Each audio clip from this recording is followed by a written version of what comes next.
إن العيون بليل حب لا تنام.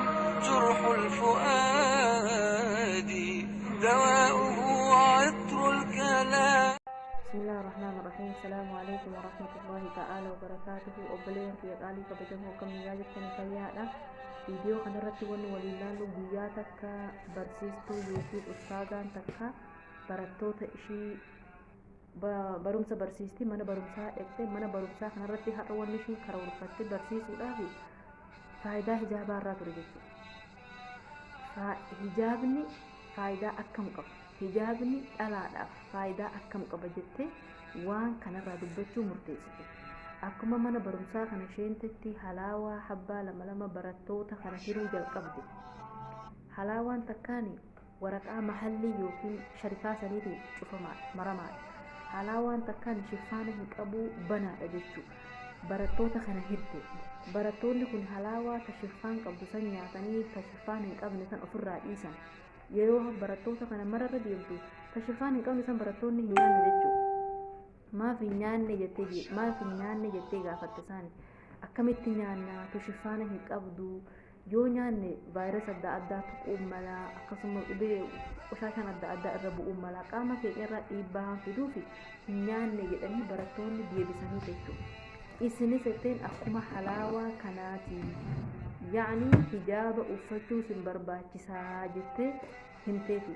Amma asirratti wanni isin himte irra hedduun dhalaa miidiyaa adda addaa irratti suuraa isaanii facaasanii jettee.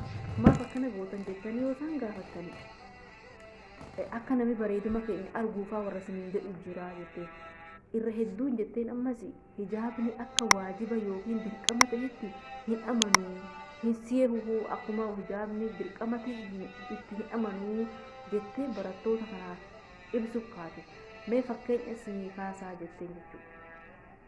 Qalama amma waatti barreessitan kana yoo fudhattan cuqqaallaa isaa malee taa'uu hin danda'u, hin goggogaa, qilleensi hin sheenaa, laazim cuqqaallaa isa barbaachisaa jetteen. Akkasuma sayfii kan yeroo waraanaa kana yoo fudhattan sayfiin kun shifaana toshamee fi shifaana qabaa jettee shifaana kana keessa taa'a. Akkasuma jetteen barattoota yookiin ijoollee barumsa barattu yoo gaafattani deftara isaanii kana hugaan shaffanan jettee hugaan shifaana gaaggaariitti godhanii jettee maa kana gootan jettanii yoo isaan gaafattani akka qoshashaan hin sheennee fi akka hin wassafneef siniin jedhanii. Ammas jetteen tuffaa irraa murtanii yoo keessan daqiiqaa muraasa keessatti bifni isaa sun jijjiiramaa jettee fakkeenya kana fakkaatu kana himuu fi eegalte jechuudha.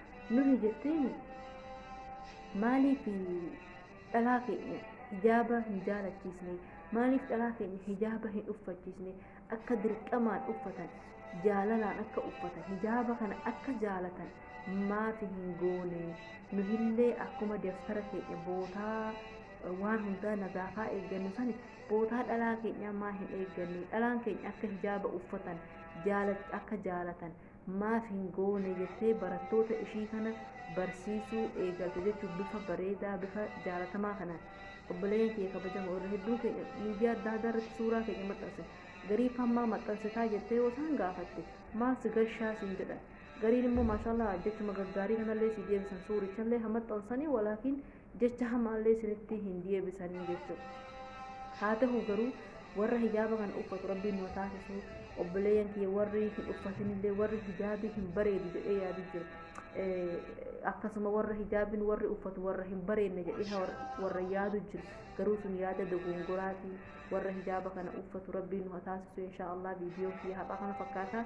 Yoo sanitti tolee laayik, sheer, sabskiraayib naa godhaa isiniin jedhaa. Haga viidiyoo biraa hin wal agarrutti nagiyaan naa jiraadha. Wassalaamu alaikum warahmatullahi ta'ala wabarakaatuh.